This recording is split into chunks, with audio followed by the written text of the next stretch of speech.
City are able to pick the representatives for their constituents by telling their congregation they are sinful and unfaithful if they don't vote for a certain candidate, when political figures in really important state and national elections have to go and kowtow to mega churches in order to receive their endorsement, to even be viable in those races.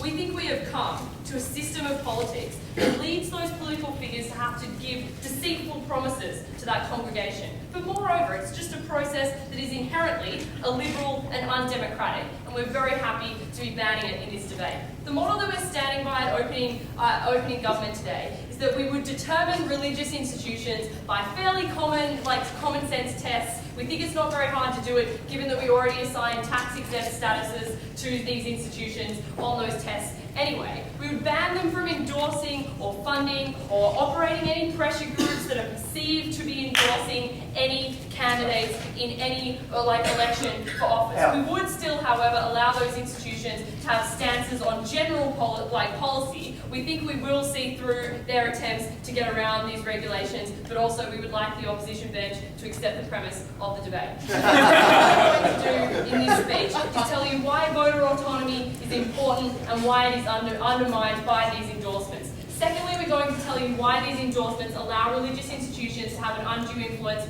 over the political system. So firstly, on voter autonomy.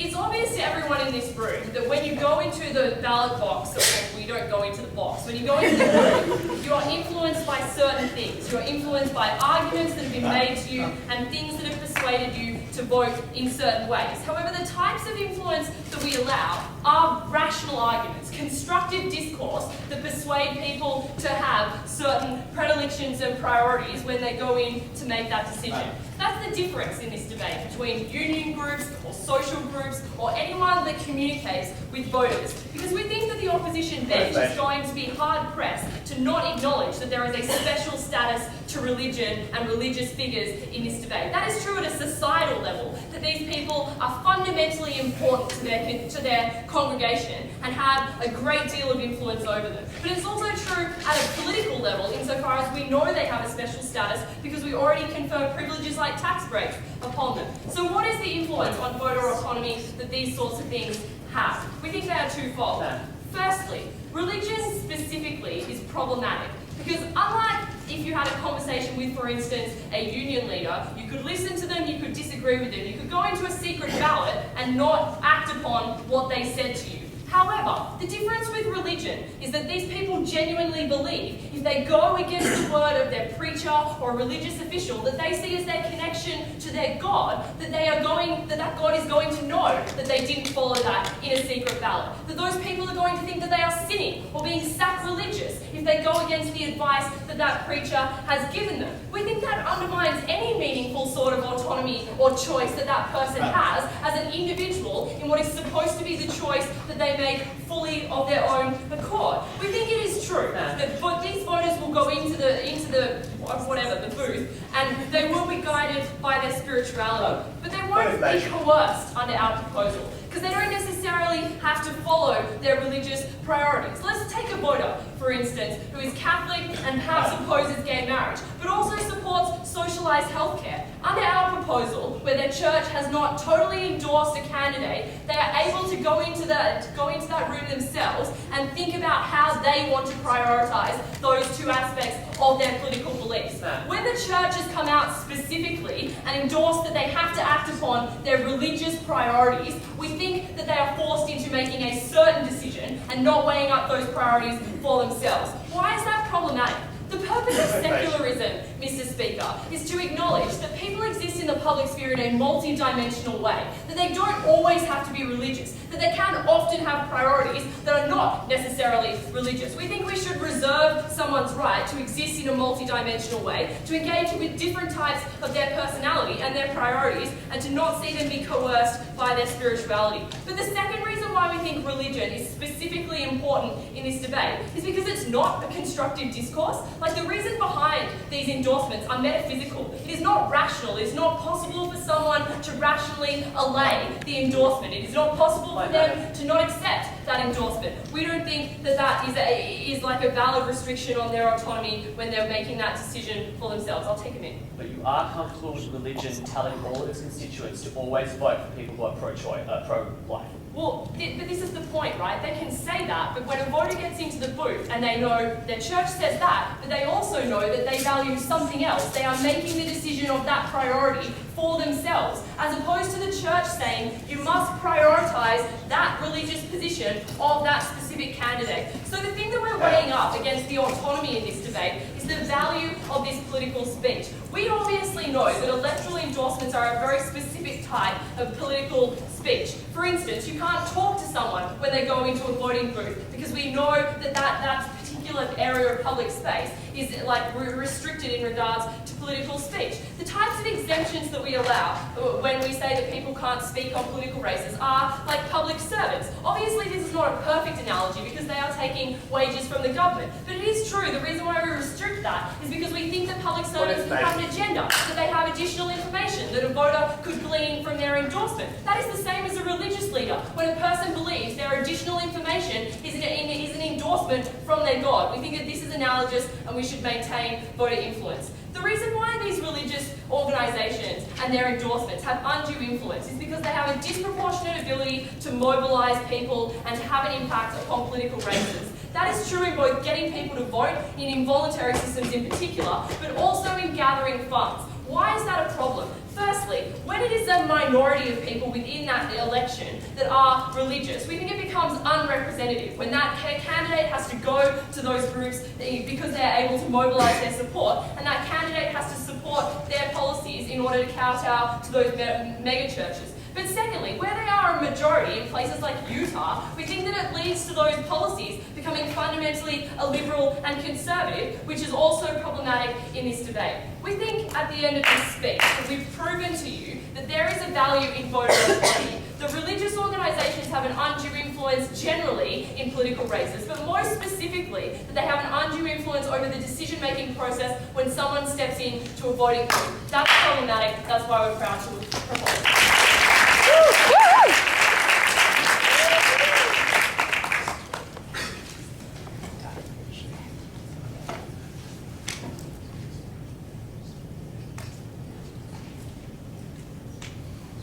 I thank the Prime Minister for the speech and call on the Leader of the Opposition, Abs, to communicate to the Opposition.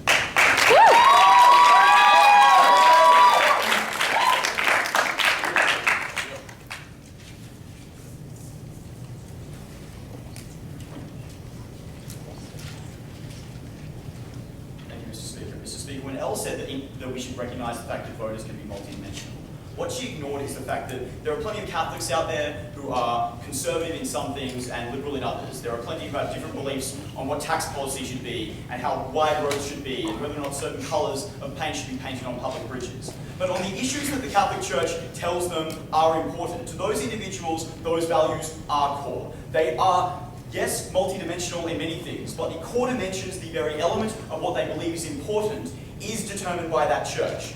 Elle told you that that was a bad thing because it was irrational, it wasn't based on some sort of rational argument. We would tell you that individuals have the right to forfeit that rationality and choose what they believe in because we afford individuals that right all the time on so many other issues. But more importantly, you don't get to tell individuals what values should and shouldn't be important to them. That's the point of democracy. We recognise the right that individuals all are equal in their ability to decide what issues are important, and that's why we have elections in the first place. What we're going to bring you on side opposition is the fact that we think that, one, there is a very legitimate right for individuals who are religious to organise in political entities and then use that political entity to campaign for beliefs that they believe are important. But second of all, we're going to tell you that it's incredibly damaging when you tell those individuals, no thank you, that their beliefs aren't as valid as possibly the people that they disagree with, like pro-choice campaigners that you apparently would still allow to campaign because apparently their arguments are rational but religious people's are not. What you tell these individuals is that their beliefs are not valid. It's not the government's place to do that. It's the job of the court of public opinion, the debate that occurs surrounding elections, to tell those individuals that their views aren't valid. You deny that debate to occur in the first place. A couple of issues are involved. I want to look at this idea about voter autonomy. What Elle told us is that you only allow individuals, to make choices when it's based and campaign and promote candidates based on rational arguments. A couple of problems with that. One, that is a normative statement which tells a religious person that their beliefs aren't rational. While you and I might believe that that is the case, that is not their opinion, obviously. They're not going to go ahead and say, no, I am an idiot and stupid for believing what I believe. So we think it's in the eye of that, it's in the opinion of that person which matters for them to decide whether or not their beliefs are rational. But second of all, there are plenty of other irrational positions that you guys would allow to, go ahead, right? So like individual normative beliefs on like the equal distribution of income, or whether or not, life begins at conception, or whether or not gay people should be able to get married because marriage is an institution of the church or the state. These are all normative values that we make based upon the environments that we grow up in. Like, we all tend to probably agree with this because we're all debaters and talk shit a lot, but the important thing is that for individuals for whom the environment they grow up in tells them a particular thing is important, to them that is important, you don't have the right to tell them that it's not. On this idea that they genuinely believe they're going to go to hell, we would say, yeah, and we think individuals have the right to save themselves. In the kind of, like eschatological distress you're going to cause to them when they believe that they're going to go to hell because they can't campaign on a particular thing, but more importantly because the rest of the world is going to go to hell because the world is committing such atrocities in their opinion as like abortion, and that they're going to all go to hell. We think those people have the right to save themselves and save the world if that's what they believe is right. Finally, on this idea about the value of speech. We would say the reason we wouldn't let public servants comment in the way I want to talk about is because public servants are entities of the government, and elections are surrounding the election of the government. So whereas religious organisations exist independent of the government, separate from any government entity, and the individuals who choose to engage with those religious institutions have a choice about whether or not they engage with it. An individual doesn't choose whether or not they engage with the government. That's the distinction there. We think it's an important one. So, on to our case. What I'm going to bring you in my speech is some analysis about why religious organisations have the right to organise and participate in the political process in the way that they deem fit. And second of all, I want to look briefly at some consequences that result in terms of engagement with the political process when these individuals are denied that right to participate. So, first of all, why do individuals have the right to organise into an entity to then campaign and promote a particular candidate, Mr. Speaker? We think individuals, I think it's acknowledged in this debate that individuals all deserve the right to participate in the political process. What we're going to bring you at Side Opposition is an analysis, I'll get to in a second, as to why the ability to organise is a valid extension of that right and something that we should afford to everyone because of its value to the political process. Go ahead, please. Do you think it's fair that once they've endorsed a candidate and provided the candidate with funding, that churches, rather than their constituents, have prime access to the policy discussions and meetings with those politicians when in office? See, here's the problem, right? You also would allow unions and women's groups and business councils and every other lobby group in society to engage in the policy process. So why not these people? Like, it's that simple. We think that these people's views are just as valuable as anyone else's, and we would afford equal treatment to these groups like any other political group, because that's what democracy is about. Equal treatment for everyone, not preferencing certain people over one another. No. So, why do we allow individuals to organise into entities in the name of political campaign? Because we recognise that there are benefits associated with collective action. We recognise that individuals do get benefits in terms of being able to organise and feel like they're part of something and be able to then impact upon the political process in a real way. And these are all essential components of the political process because these groups exist everywhere. Like, it's not a sad coincidence that unions exist and that business councils exist, etc. It's because collective action is important to individuals. Why do religious people deserve this too?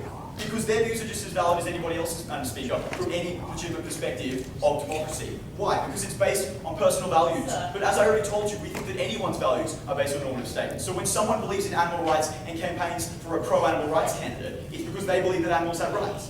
That is an irrational statement that individuals have to base upon their own personal beliefs. So we think that this pervades our political system. We don't think you can draw distinctions between individuals about whether or not they hold beliefs on certain issues. But finally, we think that these people have the right to fight for what they believe in. Because if they believe that the consequences of a government policy is going to be something they believe is going to send the world to hell, they have the right to try and save the world because that is what is important to them. But more importantly, why is this so relevant to the political process? Because there is legislation which impacts religious people based on the beliefs that they hold from their religious views. Like, if you are a pro-life person because you are religious, the passage of laws allowing abortion, from your perspective, as much as I might find it disgusting, you believe the government is allowing murder. So as an individual, you believe something that is important, is directly flowing from legislation, and you believe you have the ability to stop that. We think individuals should have that right reserved. But what's the consequence when you take that right away from them? Well, first of all, you tell these individuals that their views aren't as valid as yours. So when the government allows Emily's List to promote pro-choice candidates, but don't allow Focus on the Family to promote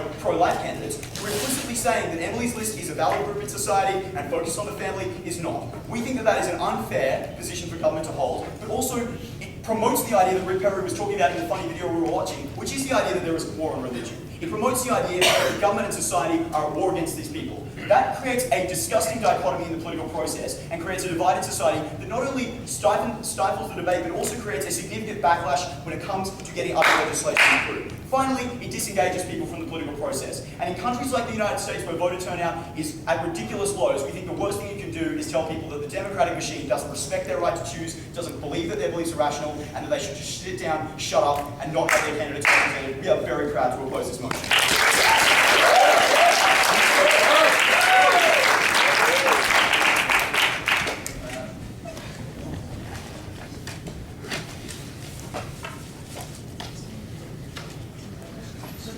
I thank the Speaker for his speech and call the Deputy Prime Minister Swain to continue the case for the government.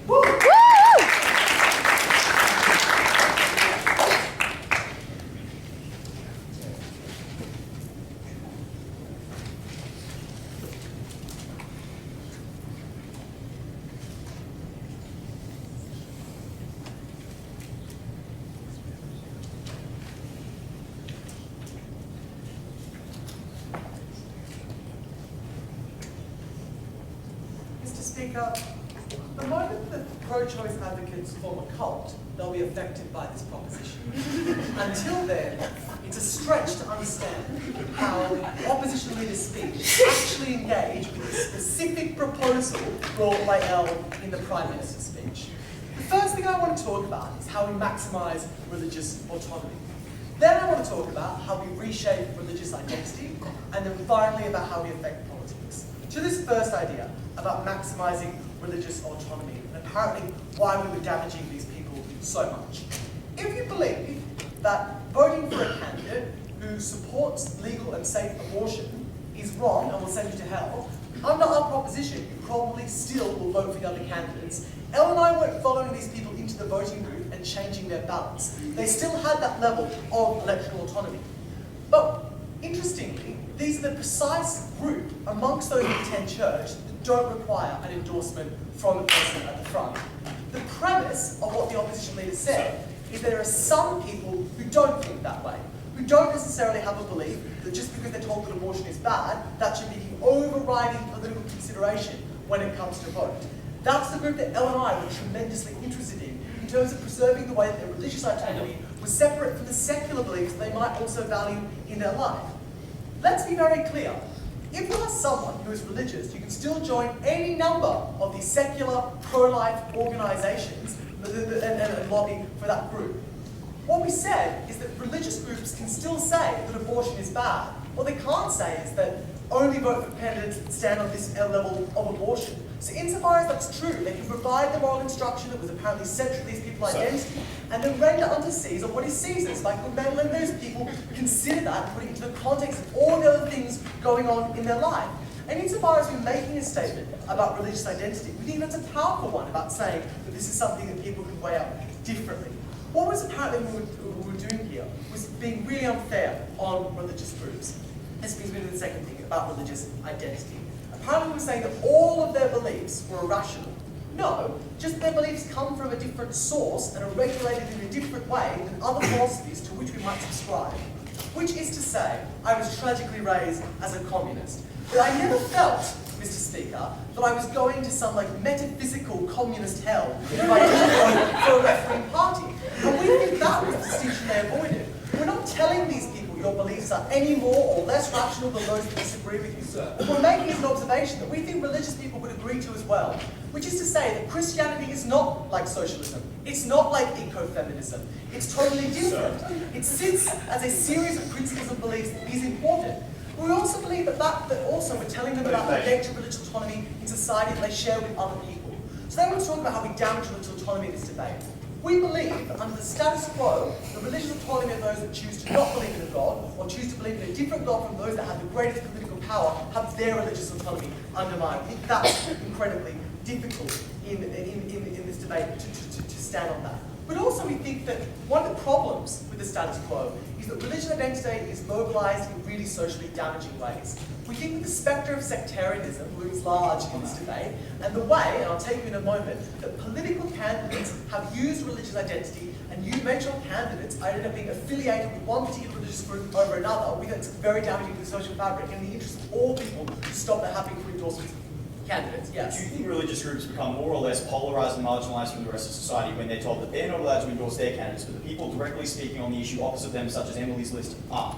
So we think that we're not comparing Emily's List to a church, we're comparing Emily's List to a secular pro-life organisation. But even if that weren't true, we think religion already has a special status. It has so many exemptions that don't apply to other individuals. What we think is in this debate where we said that the endorsement was a particularly part of people's speech that we didn't think was totally necessary for all people, which is why we removed public servants. We thought that was also true for these organisations that get so many other benefits, constitutionally distinguishing them from other groups in terms of how the government relates to them and how they relate to the government. We think that that privilege and that awareness they're treated differently won't change under this system. But insofar as that we're still going to see religious leaders going into a church and saying to someone, I'll take you in a moment, saying to someone that abortion is bad, now they're going to have to explain that to you, rather than just coming as a dictation. You must not vote for this candidate. We think that opens up people to have a more rich debate about religious autonomy and make better political decisions. Yes? If many churches are so powerful, why isn't Rick Santorum leading the Iowa race? Why is Mitt Romney and Newt Gingrich there? It is not the burden on opening proposition in this debate to say that all political elections are decided by religious groups. It is our burden to say that they sometimes are, and that is a bad thing.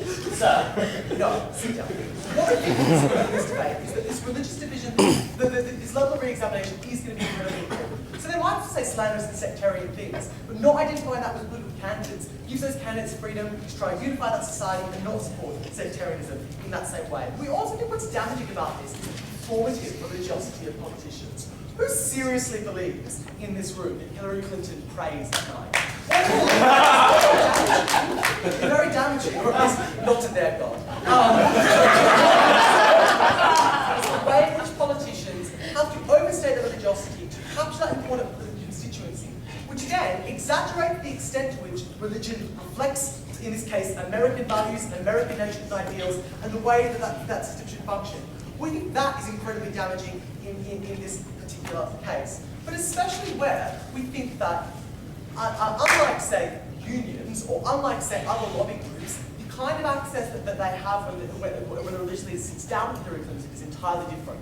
Because a union leader doesn't have the same power to bring votes with her or him in terms of especially in a voluntary voting election. We think that level of political access and control is very damaging, especially because, as Al told you, that's often used to ensure that if you are the minority, your views are overstated, and if you're the majority, the views of those who religiously disagree with you are shut down at that particular point in the debate. We thought that was incredibly damaging, that such privileged access existed.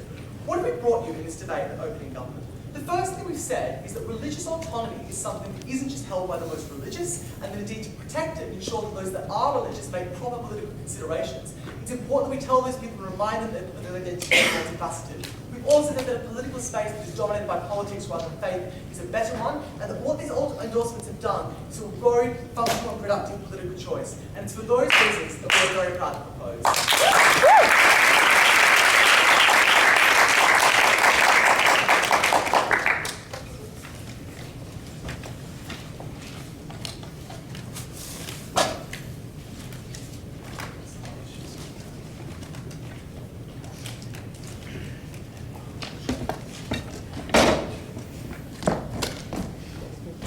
Just turning the microphone on. Ronti's not just speaking. obvious spell.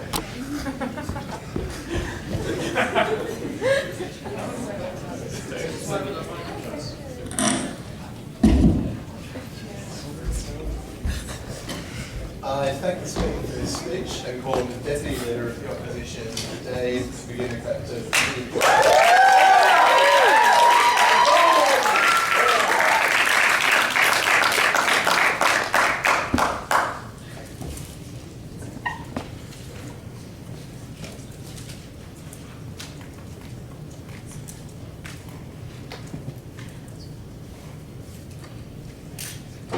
Well, Well, Mr. Speaker, the problem when Daniel told you that we are only going to be identifying problems in this debate where groups suddenly become cults, Mr. Speaker, is that to the perspective of a very religious person, a pro-choice group is a cult. Because from the perspective of a religious person, they think it's completely irrational that somebody would support allowing women to abort children, because they believe that that is murder, Mr. Speaker. What we're standing up for on this side of the debate is that it is legitimate for people to hold that view, and that for people to have different philosophical frameworks, as Daniel Swain put it, is completely legitimate within a thriving democracy. In that vein, I have 2 points of rebuttal. The rest is going to be intertwined between my substantive points.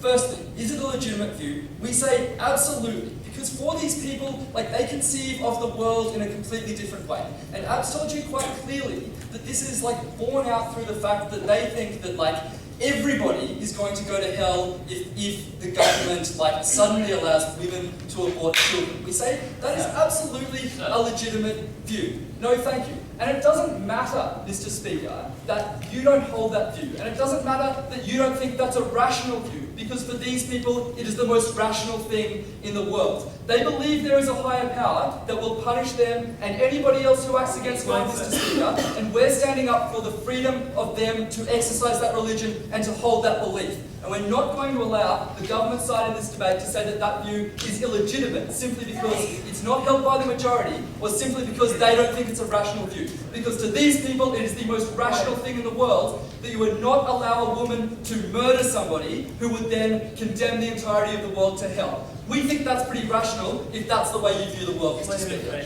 On to my second point. No, we heard from Daniel that there are problems of sectarianism. And essentially this came down to, well, the problem is when you have particular candidates that actively seek endorsement from particular mega churches and particular sects of religions. Well, a few responses. Number one, we think if your metric for people, though thank you, having undue influence in an election is simply that they are influential, then you may as well ban charismatic candidates, right? We say, moreover, that a lot of people mindlessly follow political candidates just because they really like what it is they're talking about.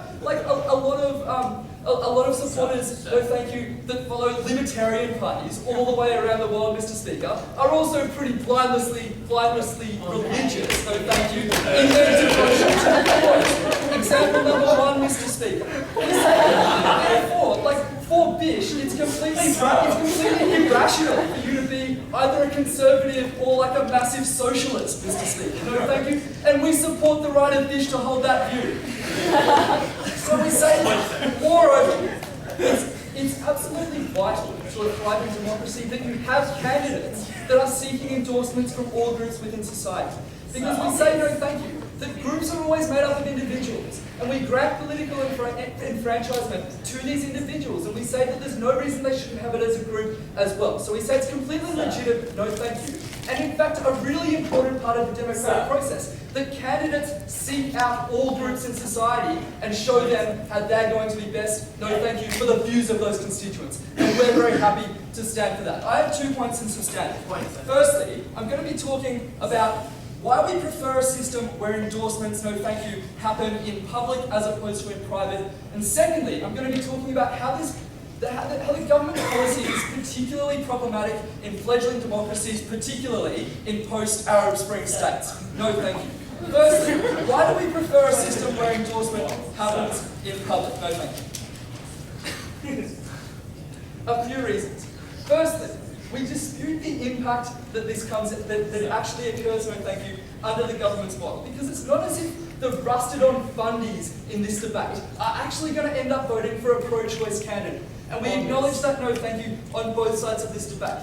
If they're willing to listen, no thank you, to a guy who they believe is spouting the word of God, and whose word is true to the extent that they will be punished in a burning pit of fire, no thank you, if they don't follow that person's view, then they're probably not going to be willing to change that view no matter what. But we say for people whose views can change, no thank you, it's important that this debate happens in the open. And that's something that you don't get under the government team's model. So what is the impact when a religious group endorses a candidate? A few things. The first one is it sends a signal. It sends a signal to those supporters that they would like them to vote for that candidate, but it also sends a signal to the opposition parties, no thank you, and the opposing factions in that political debate, Mr. Speaker. So, for example, what it does is that it allows pro-choice groups to come out and step up their advertising, no thank you, in response to church groups advertising saying that you should endorse a particular candidate. Here's the best case study that there is. In Mississippi, just last week, there was a motion, no thank you, to change the constitution to change the definition of people to include that of a fetus, Mr. Speaker. No thank you. Now, initially, this proposal had vast public support, and that happened because these church groups came out and were running massive ad campaigns and endorsing that change to the wording in the constitution. There was a response then, no thank you, from women's groups who stepped up their advertising as well, and in the end convinced the majority of Mississippians, if that's the word, to vote against that motion, Mr. Speaker. I'll take this one. If these people are so conscious of their values, so connected to going to hell for a certain vote, why do they even need an endorsement for a preacher? Well, they don't is the point, to the extent that they'll follow certain policies. But we say more to the point that we respect the right of that preacher to explain those policies in the ways that they explain, in the ways that it fits within their biblical framework, if you like. And we respect people who somebody else believes is the word of God to interpret that message and to interpret that policy and that biblical message in a way that makes the most sense to those people. We absolutely support that. So ultimately we think that it's better when this happens in public because you can have open public discourse about it, and that's how democracy works. On to this second point very quickly. We say in post-Arab Spring states in particular, but in all fledgling democracies, in many fledgling democracies, religious institutions play an important part in society. Not only in their collective identity, also in the individual identity of these people, and also in their day-to-day lives and the way that they deliver services, Mr. Speaker. And to deny these institutions the right to speak out and participate in the democratic process is essentially creating a false democracy and a false election within these countries. The upshot of that, Mr. Speaker, is that you have less engagement in the political process and you are actually less likely to get these people involved in the ultimate destiny of their countries and involved in upholding democratic values, which is something that we're not happy to stand for.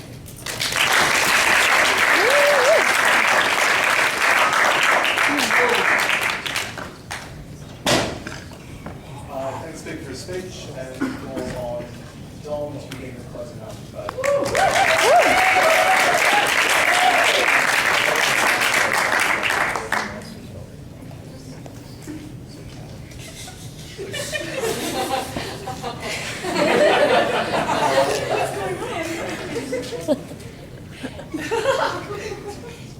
Just believe.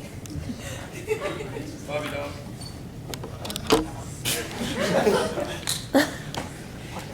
Mr. Speaker, the opening half made two things pretty clear. The first was that the caricature of vicious political views has gone far too far. The second was that the conversion of religious belief into political stances, and this will be the contribution of the closing half, into political stances should always be the purview of the individual. And what happens when hierarchical religious institutions make policy stances for their constituents, they co-opt that process in a manner that is corrupt, in a manner that doesn't reflect the beliefs of their constituents, and limits their ability to balance their religion and their ability to contribute to the political process. We're going to do that in a couple of ways. I'm going to first prove why, when churches take official stances, it limits the free speech of their constituents. I'm going to secondly look at why, when churches have the power to effectively select candidates, that narrows the choices of people with religious views and people with non-religious views. And finally, I'm going to look at the question of the access that is granted to those individuals once those persons are elected as a result of their endorsement and funding, and why that binds those politicians so that they serve the interests of the church rather than their constituents when they're in office. But first, a little bit of rebuttal. The Open Opposition told us that the right to organise is a right that all people have. I thought our opening did a pretty good job of establishing why religions are often and regularly considered a separate category. In response to a point of information we asked about access, they told us, well, you guys wouldn't deny the rights of union leaders to contribute to political campaigners or business groups. A couple of responses to these analogies. The first is to say that in circumstances where people join a union, they elect to pay their dues to have their political views represented by their union. When someone goes to a church, they do not make that same consent, ladies and gentlemen. This is more analogous to a workplace where someone goes into it and they don't have a meaningful choice not to join the union that is predominantly there within that workplace, because there is pressures upon them to assume a particular political belief in that environment. The analogy to businesses was also spurious, because businesses take on the responsibility of representing their own interests rather than the interests of thousands of people who they've never consulted in these circumstances. We think that the coercion is significant in the way in which the right to organise is actually expressed and that it has sufficient harms that we wouldn't grant it. I mean, Would you allow a church to publicly disendorse a particular candidate? no. We would put that in the same category of endorsements and non-endorsements as opposed to policy stances. We don't think it's a particularly important point. Thanks. Okay. What do we hear at second? We heard one thing about kind of the spurious black market argument and the second thing about post-Arab states. Well, okay, so on public endorsements, we heard that these are going to go underground, and in those circumstances they'll be far, far worse. Couple of things. First, in the circumstances where those endorsements aren't public, that politician in office is not bound to any promises they make, so they didn't publicly make those promises in a church to their constituents. Second, the person electing to by influence over that politician will be committing a crime. We think that puts an incentive on churches not to continue to fund that potential political candidate in that circumstance, and we're able to regulate their money. Finally, the kind of spurious Mississippi example. It didn't take into account the thousands upon thousands of other policy decisions in America that have gone through as a result of the unfair advantage that those religious groups had to begin with. The more contentious analogy would be, is that advertising campaign more fair if a women's group is able to ask their members to put up money for those donations and then run those ads? And should they have to compete with an organisation that co-ops the donations of their members that are bound to give money every week as they go because they think otherwise they're going to go to hell? It wasn't fair to begin with. What is our contention? A couple of things. First, it's getting quite dark here. Never mind. Firstly, why official stances of churches limit the free speech of their constituents? What happens right now in America is that in many circumstances people actively campaign from the pulpit on a Sunday morning. How does that limit people's freedom of religion? First, we don't think people go necessarily to a church because they endorse, as Dave wanted to say, all of the views that their particular pastor holds and all of the circumstances in which they do. They may go to that particular church because they were born in that community and because their family has for generations gone to that particular church. We don't think that individual needs to be exposed to political campaigning at the point at which they go to church. How does that manifest itself? Right now, across most of the south of the US, you can go to many mega churches in those environments and you will have the option to sign up for the Republican primary, but there is no option for Democratic options because the churches use their discretion to have that registration process to participate in the primary, and they've assumed that their constituents will be predominantly Republican and denied people the opportunity to join up to the Democratic Party at that particular point in time. We think that fundamentally denies their members the right to speech. Secondly, we think it empowers the wrong people. There is no reason, and there was no proof in this debate from the opening opposition, that the official stances that a church takes do represent their members, or that their members have been consulted on those policy stances. Because if we do concede, and we do recognise that people can be conservative and hold certain beliefs, or liberal and hold certain religious beliefs, that process of consultation is not there. Why is that problematic? First and foremost, because people feel an obligation and a religious requirement to donate to their faith every Sunday morning in circumstances where they go there.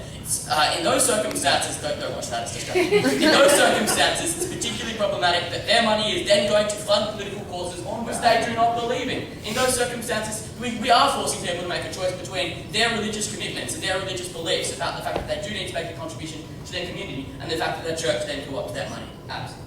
If your contention is that there are members of these churches who disagree with the position taken by the church, doesn't that undermine all of your side's material about how religions are coercive and individuals don't have a choice?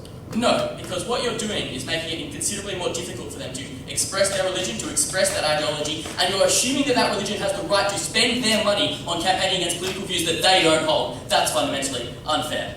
Second part of our extension, why this leads to worse candidates in those circumstances. The first thing is to say that a byproduct of who controls institutions and who makes these decisions is that often it's a decision based on class or history rather than what reflects that religion today. So it's not the Italian Catholics of Massachusetts that have the most power in selecting their candidates. It's the Irish Catholics that have been part of the Kennedy family or friends with the Kennedy family for years. In Britain, it's the high Protestants that have disproportionate power as opposed to other Protestant groups. It's Sriram assures me the Brahmin Indians have disproportionate power in Indian politics. And in those circumstances, it's a class decision rather more so than a religious decision. We think what this proposal does is it facilitates the idea that there is one religious candidate, because that candidate can be effectively selected by a religious institution.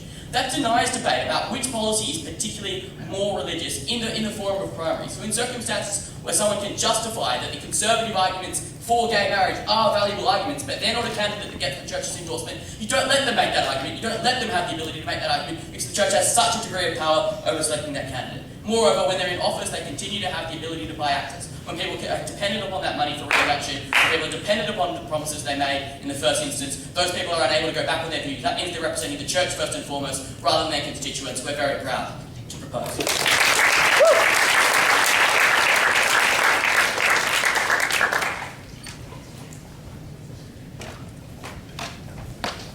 I thank Dom for his speech and call on Amit.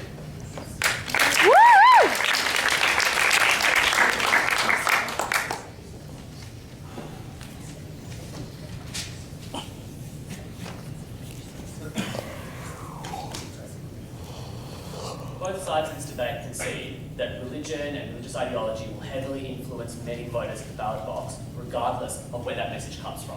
What we're going to show you in closing opposition is why it is so much better if that message comes from the church and if it is about a particular candidate, because we think it avoids churches and candidates starting to use codes for religiosity, like family values, or starting to use hot-button issues like abortion as codes for those things, and because it makes it much easier to question your church's endorsement of a person than it is to question doctrine. So, first thing I want to look at, and the only thing I want to look at in rebuttal, is this fetishization of secular voting from the opening government. What they were right, but what they're doing is, the premise is that the conclusion people want is irrational. Heaven, metaphysical aims are irrational. So true. But the decision to align your vote with someone who can get you that irrational end is not irrational. It's in fact perfectly logical, right? So here's the thing. You want someone who will align with your faith. Politicians, in particular politicians with executive power in the United States, act without consultation with their citizens alone. It is entirely reasonable, therefore, for a church to give you the information about who will best align with your values, and even if heaven isn't a thing, who will be most likely to get you towards that thing that you want called heaven. We think if it's true, we think that the most informed group to support this choice, which will exist under either way, is the church. Because it's not consultative, but whoever the religious leader, the priest or whatever, whoever they say is the more likely candidate is the most informed information that religious voter can get. They want them to make a religious choice with less information. But the meat of this for the opening government was you can't disagree with the church. But Elle said, when you go into the booth, you actually might be pro-choice, no matter what the priest has told you about the moral importance of the fetus, in spite of your religion. That's because religion isn't static or monolithic in its ideology, nor, by the way, is it static in the candidates that it endorses. There are vivid and constant debates about the morality within religion and about how that should manifest politically. Their model doesn't want those debates to happen in a public and clear way, which is the most educative to those voters who everyone concedes will vote on religious basis. We think if their model works, there will be a substantial chilling effect to those political discussions in churches. But if it doesn't, and this is the harm that we particularly want to bring you, people will start employing codes, particularly church leaders, will start employing codes to direct the choices of their congregation. What kind of codes will those be? They'll use particular issues as markers of Christianity. So your position on abortion becomes whether you are the Christian candidate. Or they will use euphemisms like family values, or the candidates themselves will find ways to co-opt the notion of Christianity and pretend to be the Christian candidate. We think the reason that's damaging is because the church can't respond to it. The reason that people like Hillary Clinton want to say they pray daily is because they want to create the allure that they are the church candidate. We think that creates misinformed voters. So to my extension, religion will influence political choice. Why is it best if that information comes directly from the church? Sway. It's an interesting quibble with our model, but we said explicitly that we would not allow church leaders to say you could not vote for candidates on the basis of supporting abortion or family values or things like that as well, because that would be a political endorsement. I asked Elle, won't the church just say, do not vote for people who kill babies? She said when people go into the ballot box, they will make that decision. We think that churches will find codes to encourage people to vote for their marked candidate, but it won't be clear. That is incredibly harmful. Why? We think the process of trying to court a religious vote is something that's going to happen under either side of this debate. We think that when Don talks about access to religious power, that's still going to happen under their side. There's still going to be meetings with all kinds of church leaders so they can find out what the policy outcomes that the church wants so that you can get all of those voters on board are. So that you can find out what those codes you need to access to get a whole lot of religious voters. No thank you. We think that what the benefit of our model is, that at the stage of a primary race, you force yourself to show your hand as to whether you are or are not the evangelical candidate. You force people to show their hand as to whether they are or are not a particular candidate endorsed by a particular church. And we think people need to know that. We also think that's important because it allows it to be rebutted by a number of groups. The first is the church. We think that if a candidate is standing up and saying, I am the family values candidate, and they're employing a code to suggest that Christians should vote for them, the church should be allowed to say that is inaccurate. The people with the best information about what the morality of that institution is should be allowed to stand up and say, that candidate does not represent family values in the church's way, this candidate does. You're allowing free rein to the candidates to cover themselves in the cloak of religious correctness, of religious priority, but you are not allowing the church to respond to that. We also think it's incredibly important that you allow opposition groups to rebut them explicitly as a puppet of the church. Not just in the way you can rebut Tony Abbott for being a really weird Catholic guy. It's super important that you can say, was your decision on RU 486 linked to the endorsement of the Catholic Church? That direct line of accountability is lost when he's employing codes, when he's just trying to find other ways to court the Catholic vote. We think it's also important to allow the candidate themselves to rebut this, Mr. Speaker. We think that if you are branded as a religious candidate by virtue of some of your positions, you should be able to stand up and say, no matter what that particular church or that particular group says, I am not the evangelical candidate for the following reasons. But you will be unlikely to do that unless they stand up and say you are the evangelical candidate. The next benefit of the status quo is it's more likely to bring religious debate out into the open, particularly on the terms of the candidate. So in my rebuttal, I said that it is not true that religion's conception of ideology or political religiosity is static. It is constantly changing. So many moral debates within religion are. We think that when there is an endorsement in a church on a Sunday morning, when a priest stands up and says, hey everybody, vote for Tony Abbott, you are more likely to get your congregation questioning that and the reasons behind that than you will get your congregation to question the idea that you should vote for the pro-life candidate. It is much easier to question the bona fides of a particular candidate than it is to question whether abortion is a sin or not. We also think it's an opportunity for other churches to disagree with your characterization. Again, if a church or a priest stands up and says, this person is our candidate, it gives an opportunity for someone else within that faith to stand up and say, incorrect. That person does not represent your values. That person does not represent the things that you hold dear. They are merely holding themselves out. The reason that is important in this debate is because everyone has conceded that people will be making votes on religious basis. Our votes are more informed. The politicians cannot cloak themselves with the illusion that they are the religious choice. The church can protect itself from false accusations, and we think the opposition can directly tie anything that a candidate does to an endorsement, but only if that endorsement is clear. Mr. Speaker, information is the currency of democracy, and any time you diminish the information that the public has, you make that democracy weaker.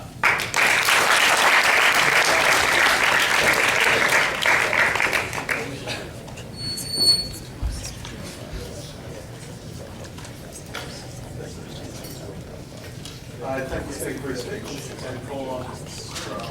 Move the government.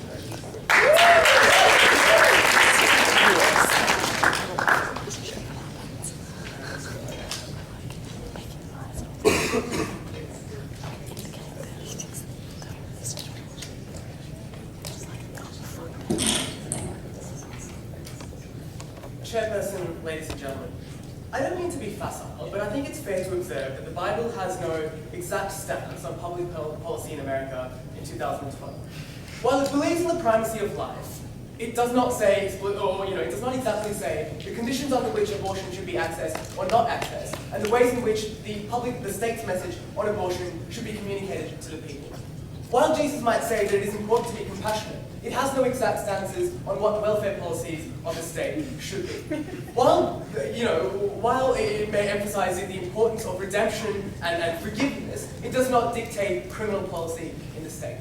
That process of conversion of religious belief into political ideology is something that is best done by individuals. The capacity of religious institutions to do what they're doing now not only diminishes the ability of individuals to be able to take their own stances, but is in fact, as our extension provided, more likely to be wrong and misrepresentative of the wishes and rights of those individuals. I'm going to ask two very simple questions in this debate. The first of which was, what makes churches different? And then secondly, under our model, how is it that people are going to contribute to the democratic process, and will that be for better or worse? So, to the first question, what is it that makes churches different? To answer this question, it was important to understand what it is that churches do and the way in which they engage with the political process. Material that was best brought out, I believe, by the closing part of that. The first point that was brought out from the opening part was the idea that threat of hell and the threat of spiritual punishment was enough to make the word of the pastor supreme and something that would be followed. We absolutely believed that. We would add a couple of different things to that. Firstly, there is a habit of deferring to the authority of that pastor unquestioningly. It is not as though every time they hear it, they think about, if I disagree with him or her, with him, I might go to hell. Ladies and gentlemen, but more importantly, they just had the habit of deferring to them unquestioningly. Secondly, they belong to a religious community which imposed social pressure on them to not say no to that, and we thought that that was problematic. So, the word of the pastor and the word of the church about what the Bible says about today's policy was always going to be doctrinal, and as the language suggests, the people were always going to follow the word of that church.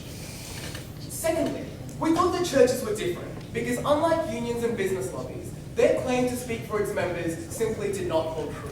So, when people choose to sign up to unions or choose to be, belong to a business lobby, they sign up to a particular set of political practices and specifically a particular lobbying strategy. When people give money on Sundays to the church, their view is not that that money should go to Rick Perry or to any particular campaign, but rather for the betterment of that church. So we don't think that churches were comparable to unions and business lobbies or any other secular group in their capacity to make this claim. More importantly, not only was the funding that they used not theirs, the assertion of the moral assertion that they made, that they had the backing of their congregation in making this claim, simply did not exist. Because, like I said, that process of conversion was not something that was set out doctrinally, but was rather a subjective one that was engaged in by the church. No, thank you. Furthermore, we brought out in our extension, and it's worth noting that this was absolutely unresponded to by the closing half of the opposition bench.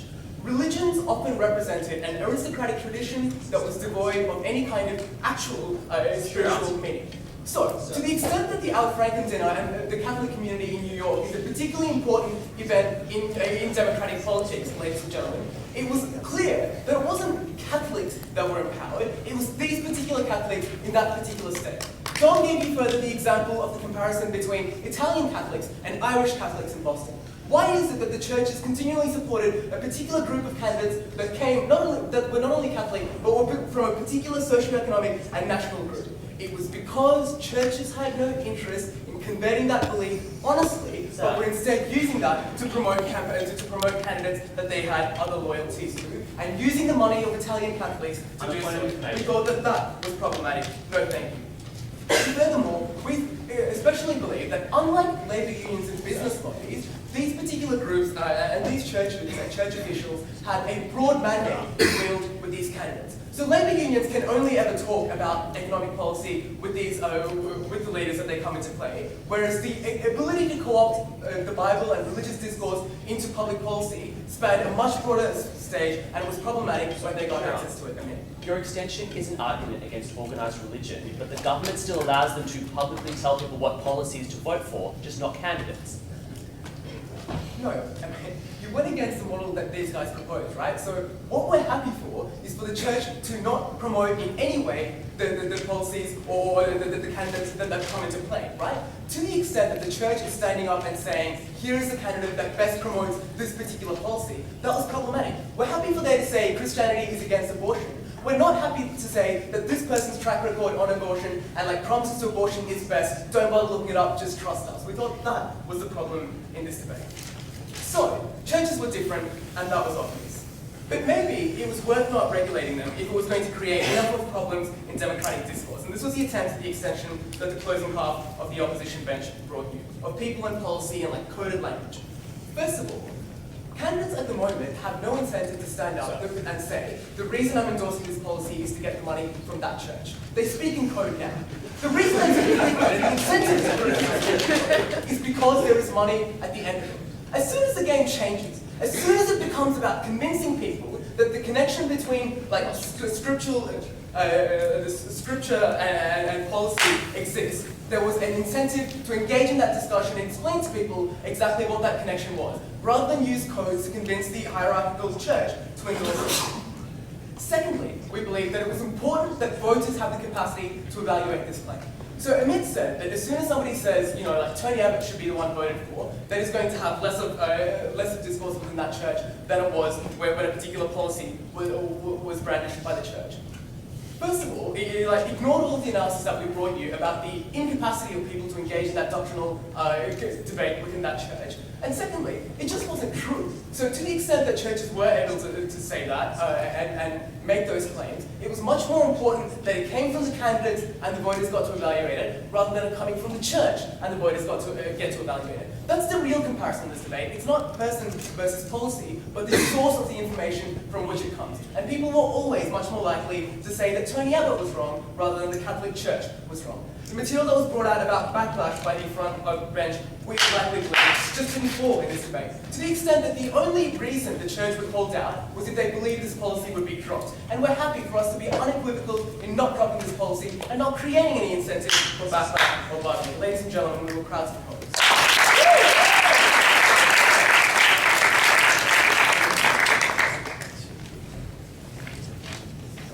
I thank the Speaker for his speech and call on Kieran to lead this debate.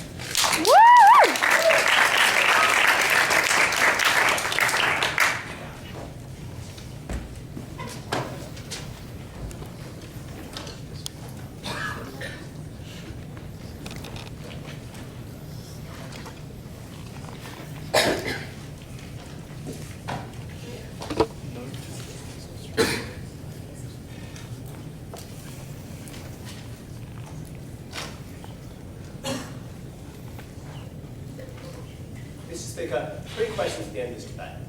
Firstly, does the existence of these endorsements impermissibly conflict with voter autonomy? Secondly, how will banning these endorsements change the way politicians act? And thirdly, what are the implications on debates within religion?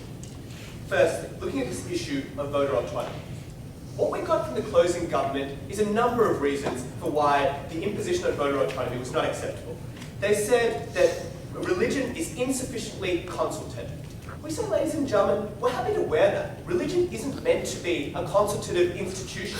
Like, the existence of the Bible is pretty good evidence of that. There wasn't a heck of a lot of consultation into what's written in that piece, ladies and gentlemen. And then what we heard from Sriram is that this is a problem because the church doesn't necessarily have explicit prohibitions on policy choices, on things like abortion, ladies and gentlemen. We say, even if that's the case, many believers believe that there's an explicit prohibition on those things within their religious doctrine. It's important for them to receive guidance on which candidates best espouse those particular values, ladies and gentlemen. And if believers don't believe that that explicit prohibition exists, then they'll make their own choices irrespective of the church endorsement, ladies and gentlemen. That's a problem with their case. To the extent that leaders within these churches have significant power, that's fine, ladies and gentlemen. We think it's legitimate to opt into an institution where you trust particular people based on their religious competence, where you trust them on their capacity to evaluate these different values better than you can, ladies and gentlemen. That's a perfectly rational choice we're happy to support. Then what we heard from the closing was this idea that what's wrong is the issue of funding, that these churches can bankroll candidates without people actually consenting to that, ladies and gentlemen. We say, ladies and gentlemen, in the same way that they can bankroll and support candidates, they can bankroll and support particular policies, like being anti-abortion, ladies and gentlemen, being anti-euthanasia. We say, giving them the same capacity, ladies and gentlemen, to influence that policy means that there's no major difference. What actually changes, ladies and gentlemen, is that these churches aren't accountable for which choices they make, which particular policies they end up supporting. We say when they're forced, or when they choose to align with a particular candidate, their believers can evaluate whether that's a valid choice, ladies and gentlemen. No, thank you. What we got from the opening on this issue of voter autonomy is this issue that it's, because of the structures within the churches, it's extremely difficult for voters to disagree. We say, ladies and gentlemen, if voters can't disagree with these policies, that's effectively an argument to ban religion, ladies and gentlemen. There's a much higher degree of control of the lives of people within a church, ladies and gentlemen, than who they voted for, if you buy this premise that they have absolute capacity to change the views of these people, ladies and gentlemen. What we ask L in a POI, ladies and gentlemen, is can churches advocate against candidates who espouse particular policies like being anti-abortion, ladies and gentlemen? What we heard from them on this point is you can still say you're anti-abortion, you just can't endorse a particular candidate. We say, ladies and gentlemen, that's the same. It's the same sin, ladies and gentlemen, to endorse just vote for a particular candidate that is pro-abortion, whether or not the church endorses that. So there's no substantive difference in terms of the extent of the sin. No, thank you. Moreover, we believe the conception of religious voters from the opposition was really simplistic. There's limits to the hierarchy of religion, ladies and gentlemen. Ultimately, your ascendance to heaven is an individual factor. Your choices impact whether you ascend to that metaphysical hell, ladies and gentlemen. If a pastor is espousing views that you believe to be incompatible with religious doctrine, religious texts, ladies and gentlemen, you are sinning to go along with those views. Individuals can make those choices. They can go to other churches, ladies and gentlemen. To the extent that they do simply go along, we say opting into religion means opting into particular social and political values. It's legitimate to vote on that basis. As we showed you, it's often a rational choice to opt into a particular structure, even if that means that limits some of your choices when it comes to political choice. This is particularly important when you look at disengaged voters, ladies and gentlemen. We said for disengaged voters, this is a crucial signalling function. If you're not involved in the political process, it's important for you to know that a particular candidate does align with your values. These are people who may not vote otherwise. It's important for them to have that kind of clarity about the association with their values that a particular candidate implies, ladies and gentlemen. Moreover, we can test the level of power of religious institutions, ladies and gentlemen. We say there are incentives for candidates to moderate under the status quo. I'll take Swain. If this code is so opaque and vague that opponents cannot attack it, A, why don't they use it now? But B, how will it communicate the same specific meaningful message? Okay, the reason that they don't use the code right now, ladies and gentlemen, is that religious institutions are unwilling to endorse them unless they're willing to take specific stances on policy. We say our plan provides an important clarification function, ladies and gentlemen, because if you want to get the endorsement of that religious organisation, you need to be willing to show your commitment to particular values and particular policy stances. That's essential for the certainty that all voters need. And that leads me to this issue of how this changes the ways politicians act. So will this substantially change political behaviour? We heard the example from Swain of Hillary Clinton praying, which she apparently wouldn't do otherwise. She's a godless heathen. Newsflash, ladies and gentlemen, Hillary Clinton was never going to be endorsed by Focus on Family. To the extent that she wants to appeal to Christian right-wing voters, she'll have the same incentive under either plan, ladies and gentlemen. This debate really centres on the candidates who do care about the endorsement of these groups. And that's where our extension is crucial, ladies and gentlemen. We say for candidates who do care about this endorsement, clarity about policy becomes more and more important. If you want the Focus on Family endorsement, ladies and gentlemen, it's not enough to say, I go to church every week, I believe in family values. You have to be clear about your position on those hot-button issues. We say it's crucial to democratic choice, to know that candidates have to come forward and explain their position on those issues. What that also does, ladies and gentlemen, beyond religious voters, is it means all voters are more informed. Voters who are repulsed at the idea of anti-abortion candidates have that certainty, ladies and gentlemen, because Republicans in their primary races needed to appeal to the Christian church. That's a crucial factor in determining and rebutting those particular views, ladies and gentlemen, which you lose without this plan. Finally, let's look at the implications on debate within religions, the part of our extension that didn't really get rebutted. We say, ladies and gentlemen, that there are essential debates about religious values that can be unearthed through our proposal. Ultimately, when candidates have to vie for the endorsement of a particular lobby, that means every issue within that becomes contested. And sure, certain issues like abortion will never be contested. Every candidate is going to have a strong argument against abortion to get the Christian right. But on issues like immigration, for example, ladies and gentlemen, where evangelicals like Mike Huckabee have benefited from taking a more liberal approach to immigration because it's seen as more compassionate, those are the kind of debates that get unearthed, ladies and gentlemen, when you're seeking the endorsement of a particular church. Candidates lobby to best reflect the values of that particular institution. This is good for the religion because it means it doesn't remain static. It means there's debates about which policy the church should follow. But it also leads to clarity, ladies and gentlemen, which is crucial.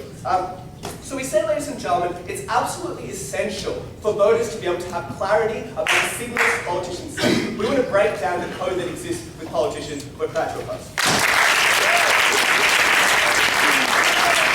Shut up, Sriram.